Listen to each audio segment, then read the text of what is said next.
And as Biden's team moves forward with his transition, President Trump continues to push his claims of voter fraud, this time in an interview with Fox News. This as we've received word President-elect Joe Biden twisted his ankle while playing with his dog Saturday. Today, out of abundance of caution, he's being examined by an orthopedic surgeon. Here's ABC's Rachel Scott.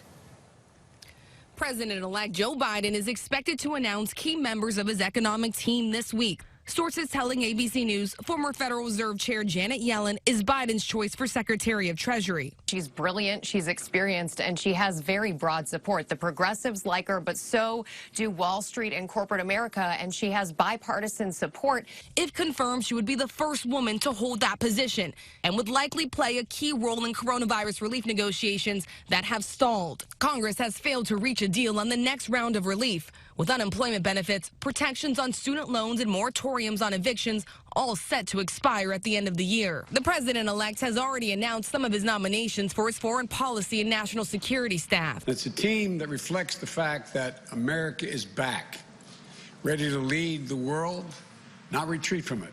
As the Biden team moves forward with the transition, President Trump continues to push his unfounded claims of widespread voter fraud, calling into Fox News for his first interview since losing the election. This election was rigged.